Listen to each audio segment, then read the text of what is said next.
Hey everybody, this is Laurie Meyer, and this is a stamp club meeting that we are having right now, and I'm going to be sharing a very fun project. This is a masked card, and there's a lot of ink blending using a mask, using some of the, excuse me, some of the masking paper, and some other tools that you're going to see in just a minute. But what's really fun is everything other than this sentiment, which is popped up, and I'm holding it on its side so you can see that it's popped up. Everything but the sentiment and the foliage that is in the old olive cardstock, everything else is one layer. It's all done on one piece of basic white. And I'm just going to jump in because I think that's the easiest way to make this card. Essentially, I'm going to transform this plain piece of basic white cardstock from this into this. And I'm going to warn you that when you try this technique, and it's not my fault, you are probably going to become very addicted to it because it's an awful lot of fun. So we're starting with, I already mentioned, 8.5, 5.5 for the basic white. I like to use thick basic white when I'm doing a technique like this because it just gives the card more substance. It just makes it feel a little bit more finished and polished. So this is thick basic white. And then the first step that I'm going to do is I'm actually going to use a piece of the masking paper. This is Stampin' Up! Masking paper. And the size of this is 5 inches wide by 7 inches long. So what I did is I cut those sheets in half, and it really helps me to get a little bit more for the paper because I find that when I use this paper, especially with the technique that I'm going to show you, it's not necessarily something that can be reused. You may be able to, and we'll talk about that a little bit later, but I cut one of the pieces that I just showed you in half. This is still 5 inches wide. This is 3.5 inches tall. And I cut this out simply by putting it through my die cutting machine with one of the dies in the Scalloped Contours dies. These are in the annual catalog. And the one I used is the third, actually it's either way, the third largest or the third smallest. It's the one in the middle. So I just put that die on my die cutting machine, put it through, and I ended up with a piece that looks like that. I know that's a little hard to see on a piece of white, so trying to find something that isn't, let me do this. I've got a piece of old olive cardstock sitting nearby. This won't be part of the card, but it will make this easier to see. So this is what it looks like. It looks like just a plain old piece of paper that I've run through my die cutting machine, and I use the die that I just mentioned. The way that the paper works is if I turn it over, you're going to see it's a lot like a dimensional where you have this almost wax paper. And when you lift it off, it's sticky. It's like a Post-it note, and it's for masking. So what I'm going to use that for, and let me bring back the finished card, I'm going to put that in the middle of my card front. That's the bigger scalloped image that you see in the background. So I'm going to grab my piece of white cardstock, and I am going to get a scrap piece of paper for this. I don't want to get my grid paper all messed up necessarily. And I do highly recommend that you get a scrap piece of paper because we're going to be doing ink blending. And if you have something in the back, you're going to be a little bit happier because you're not going to get your grid paper inked up unless you don't mind that. So the first thing we're going to do is we're going to put our mask in the middle-ish. If you don't get it in the middle, let it go. No one other than you is going to know. So all I'm going to do is I'm going to take off that wax paper. I'm going to put that to the side. And then I'm going to do one thing. I'm going to try and get this sort of in the middle. So I'm kind of using a line, and I'm just going to eyeball it, and I'm going to try to stick it down so it's straight-ish. And if I don't get it straight enough, that's okay. So I'm just putting it down. Now, a couple of things with this masking paper. I don't recommend that you take a bone folder and burnish it really heavily.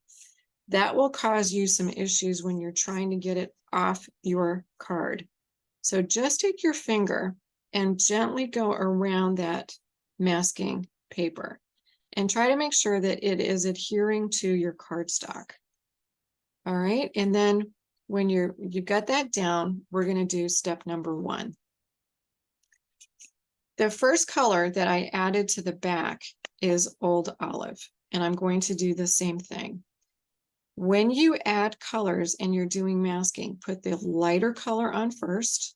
So the lighter color is the Old Olive, and then we're going to come in with a real red. You want your lighter color in the back, and then your darker color in the front.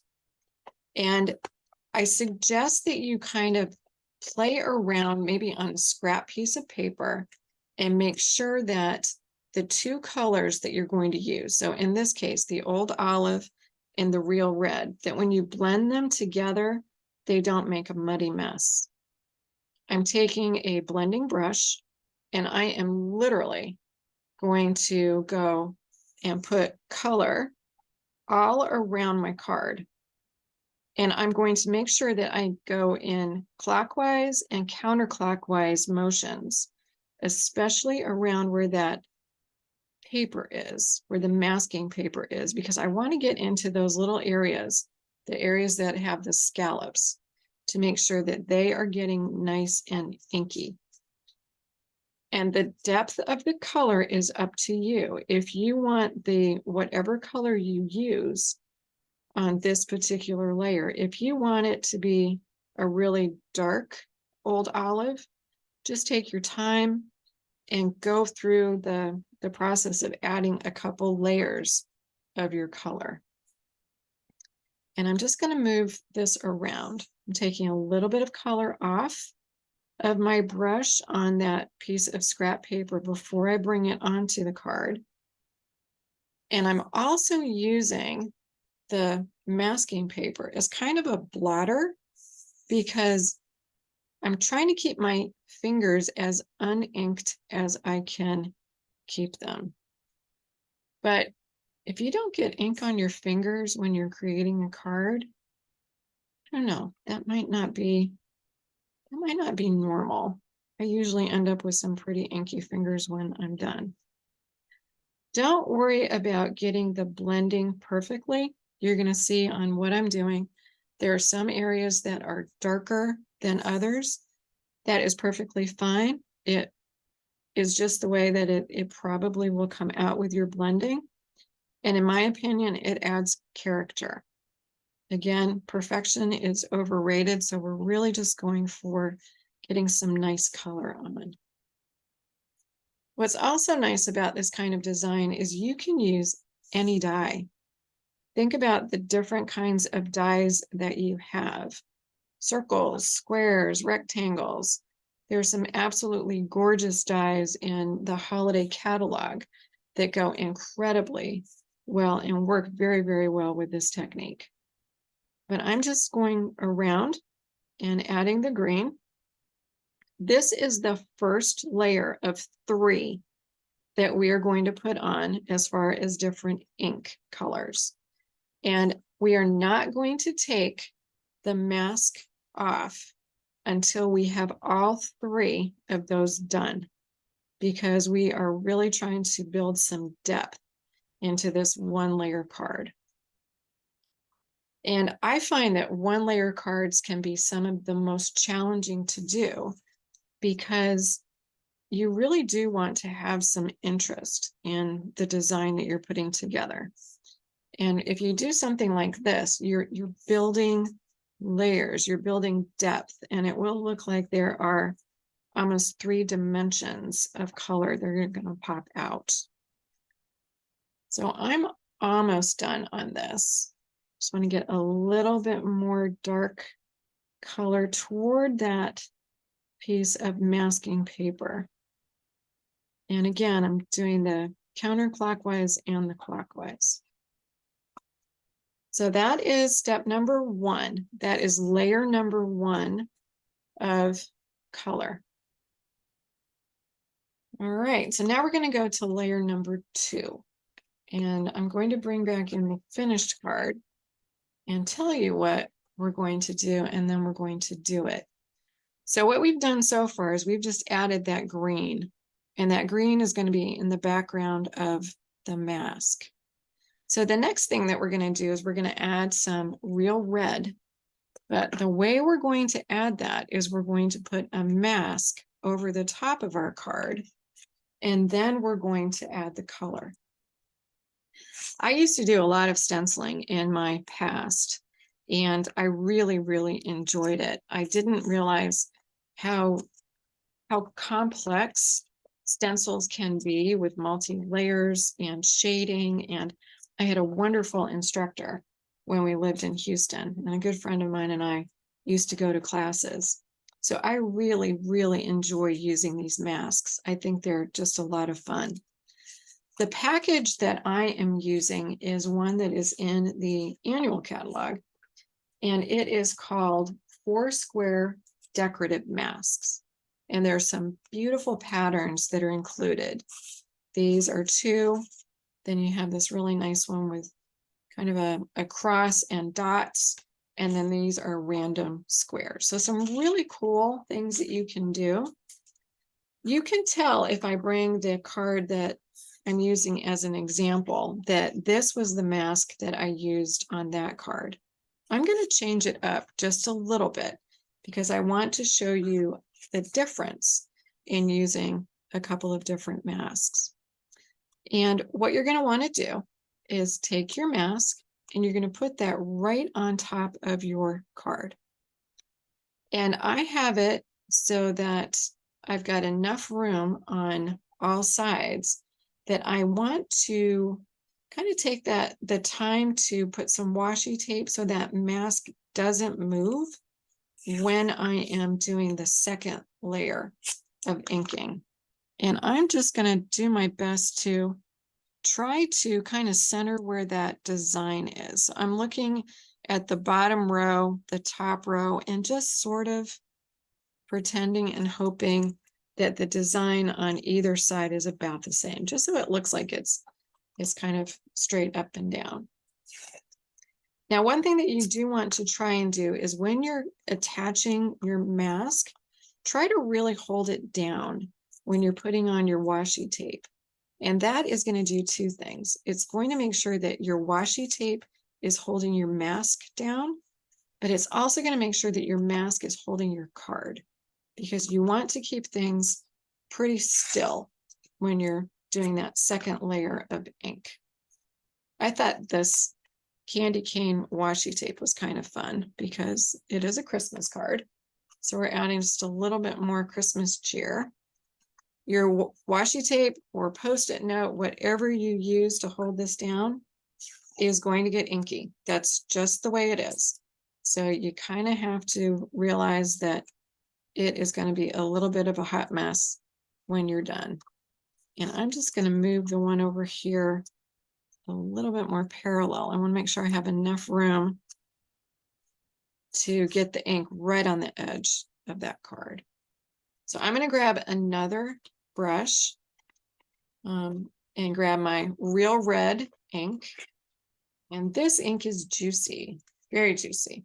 So this is going to be a little bit quicker just because there's going to be more ink on my brush. I'm going to get rid of some of it. And then I'm definitely going to go in and add color.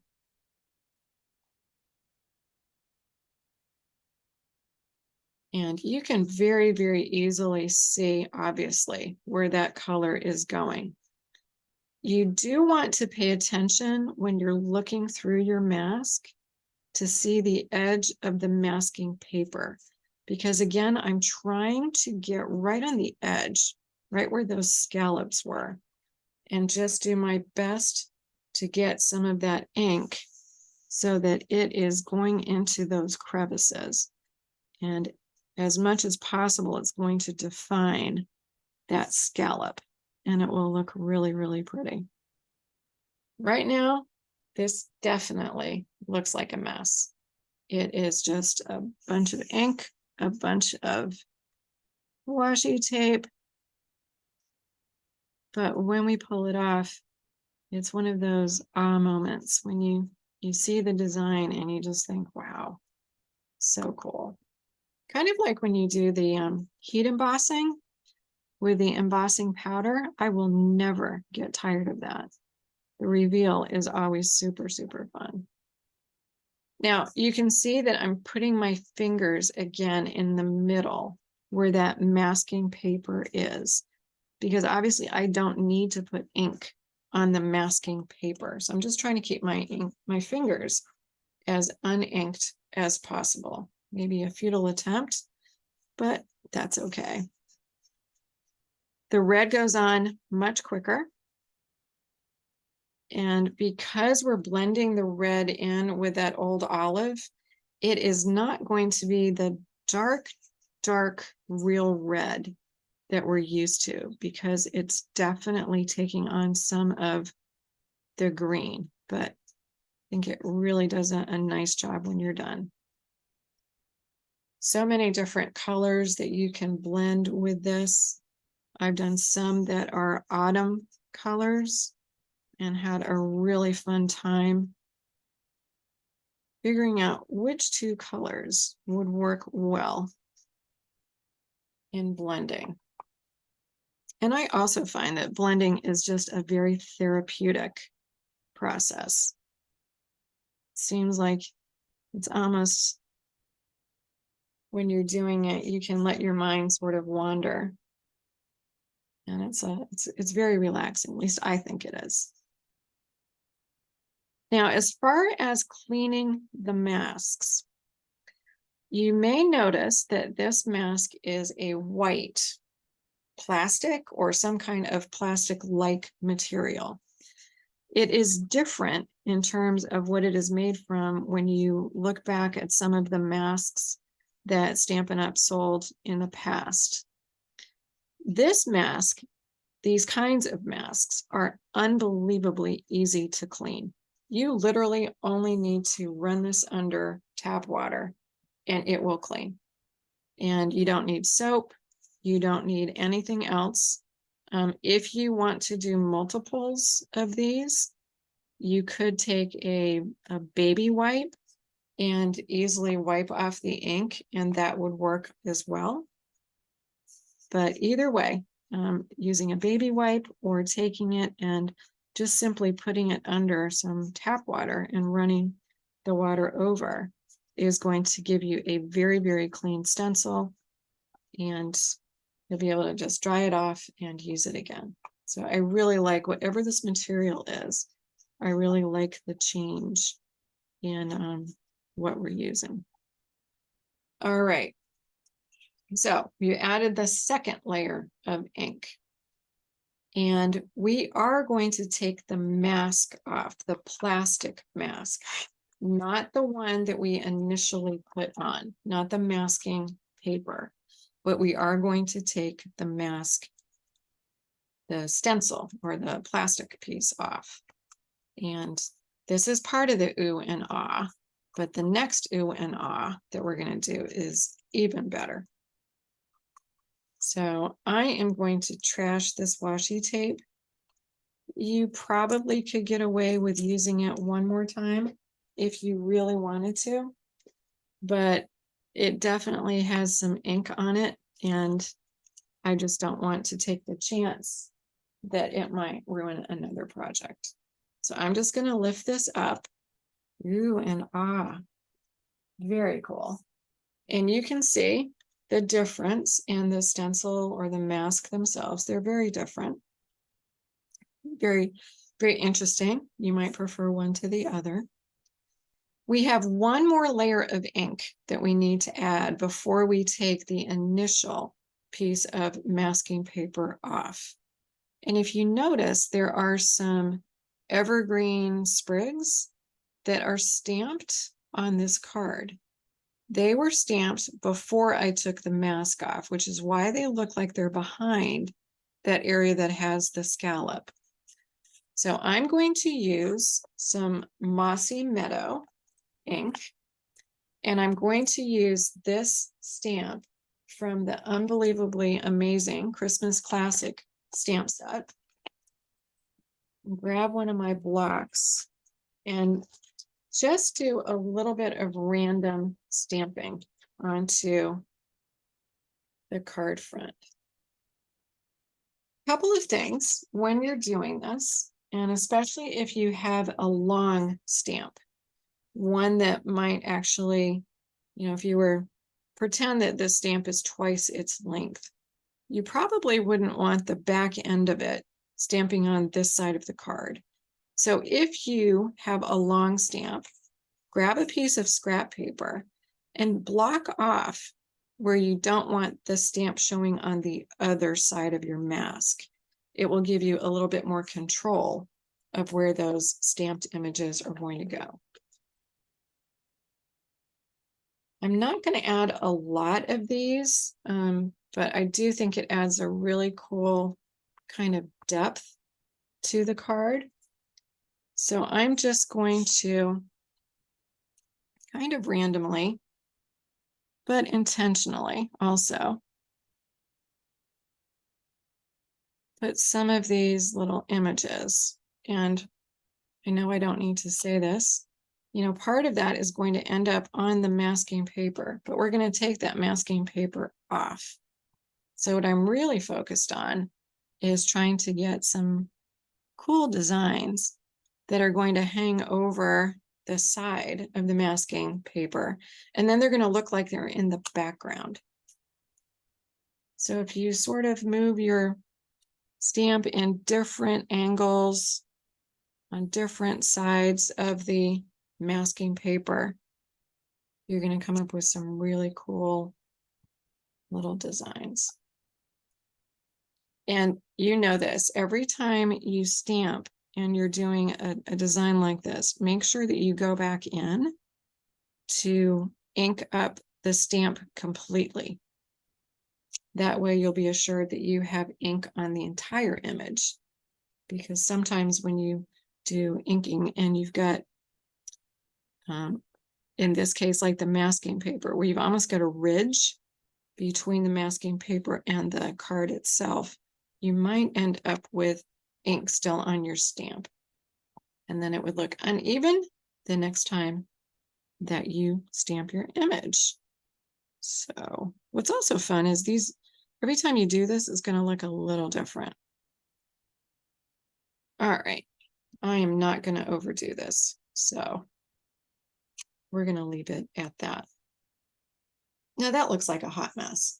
It really does. If anyone were to look at that and think, well, that's really pretty. Yeah, you could put something in the middle and hide where those the sprigs are coming together. But what we're going to do, and I'm just wanting to make sure that that ink is dry, and it should be, just kind of looking it over. We are now going to do the really, really, really fun reveal. And that's where we're going to take an edge. And I'm just going to grab an edge, just kind of pull that up with my fingernail. And obviously I'm pulling up the masking paper that I initially put on. If you can get the masking paper off in one piece, that would be awesome. I have not been successful many times in doing that, and that's okay. But if you can get it off in one piece, you could probably reuse it for another project. The key that I have found is if you try and pull it as straight to the card as you can, it tends to be a little bit easier. And then when I get about to that point, I start in on the other side, because inevitably one side is easier than the other. See, I just tore it, and that's okay, because I'll come back and I'll get the pieces. And sometimes I also find by going around the outside of your piece, and don't worry about that, we're going to come back and get that in a minute, but by going around the outside, it tends to be a little bit easier. And think about all the things you could do with this masking paper too. You could use dies that are letters, and you could put somebody's name in the middle. I had some fun doing that for graduation cards for some of our grandkids, and they came out really cool. And I'm just working this so that I'm kind of pulling it from the outside into the middle. And if you do have any pieces that start coming up on your masking paper, it's okay. We're actually going to put something over the top. If you start swearing when you're doing this, don't. It's really, this is still supposed to be relaxing. And I'm just about there. And this is kind of a large piece. So if you do smaller pieces, you're going to not have all of this to get up. All right. So we're almost there. And then right over here on the edge, I can still come in and get that little scallopy piece out. And I've got a little bit more that I need to get out.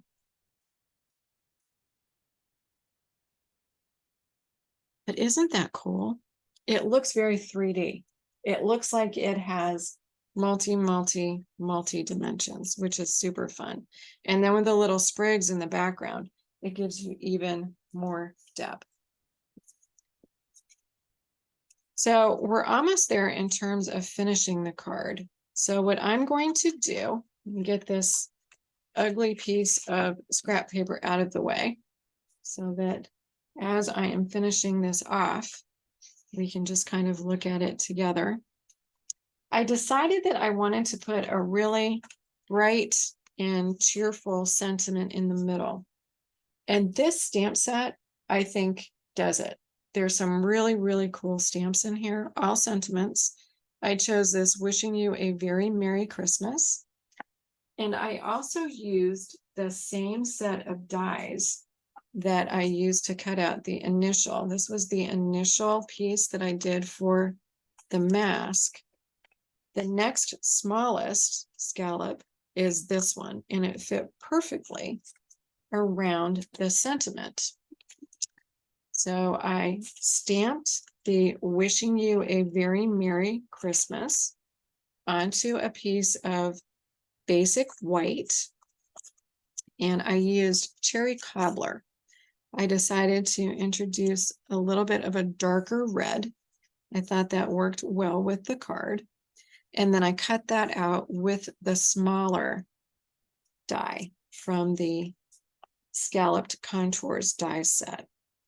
And then all I'm going to do is put some dimensionals on the back. And before I commit to putting the sentiment on, I'm going to do one thing, and I'm going to make sure that I have the card in the right orientation so that I know that it should be opening in the direction that I have it on the table. And then I'll just pop this on. I've already die cut some of the elements that I'm going to use to add some interest to the design and visually show where the depth is. But first I need to put this on. So I'm just going to do my best. I'm kind of using a cheat because I have the dots that are showing a little bit in the middle where that die cut out the design. So there's my sentiment. And then I decided I really need a little bit more pop. I need to just add a couple of additional pieces. And these came from the Christmas dies, the Christmas classic dies. And there are a couple of holly leaves that I'm just going to sort of tuck up under I'm going to figure out how I can get those in so that they don't hang off the side. So I'll still be able to get that into my card. I'm not going to worry about gluing the entire piece. Just put a little bit of glue on that stem and then tuck it up underneath. Convince it that it's going to stay where I want it to and pop that in. And then I also cut out some of those same holly leaves using some gold specialty paper. And you can see this is the piece that came out of the middle when I did that die cut. And I just thought it would be really fun to put that back in to the green, into the old olive cardstock. Gives it a little bit of a bling, but it also defines that piece more like a holly leaf. And it's just really cool. And again, I just put a little bit of Tombow right down where that gold is tucked in because I want them to be able to be moved if indeed I do that. Then I'm going to stick one more of those little guys, exact same thing.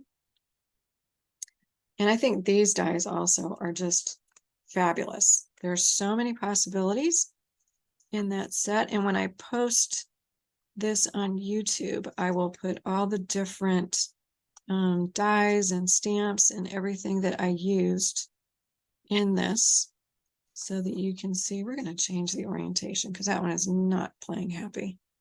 But I also don't want to cover up what I did over there. There we go. One way or another. All right, so now that is attached and that will be close enough.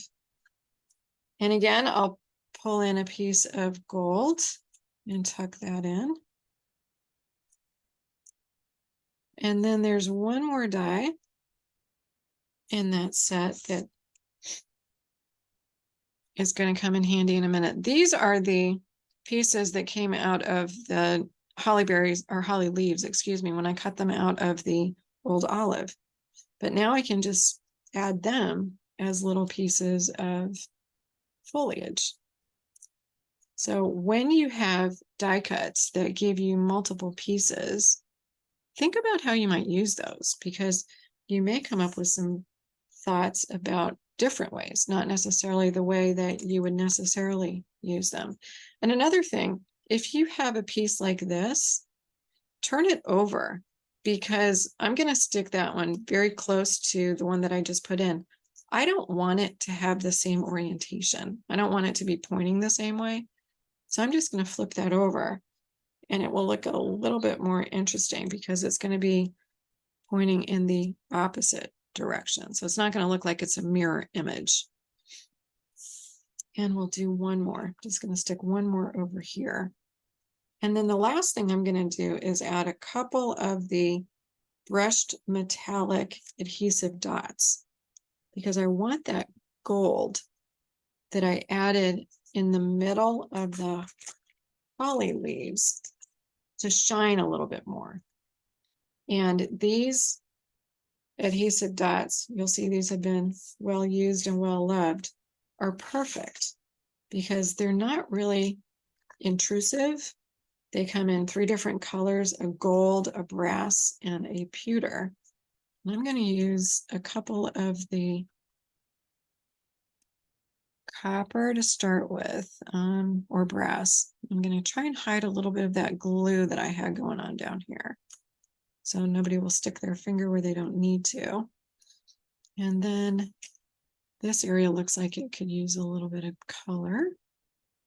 I love this take your pick tool because I can also visually see where I'm putting things before I commit to placing them down. And that helps me decide where I want to put particular items. We'll do one more. The law of 3, trying to get things so that they look pretty. Oh, I just need to do it, not overthink it. That looks good. And there you have it. So if you think back just to the steps in being able to create this card, from a piece of white cardstock. We started with white. We added the first layer by simply putting on the mask. So we put our mask in the middle. We put the old olive ink using the blending brush. We did that all around the mask. And then we came back and we added the actual mask. This mask looks like a mask because this is the one that I used. But we put that right over the top and we added real red. And we did that with our blending brush. Took off the plastic mask and we did some stamping to add one more layer of dimension. Put our sentiment in the middle. And then again, just to show how layered this is and how many levels you can see, put a couple of different dies underneath and added some different colors. I hope you've enjoyed this. I hope you try this. You cannot blame me. Well, please don't blame me if this is a technique that you fall in love with, because it's easy, stunning, and I think you will get amazing compliments on cards that you make like this. But enjoy, and I would really, really love to see what you make. So until next time, Inky hugs.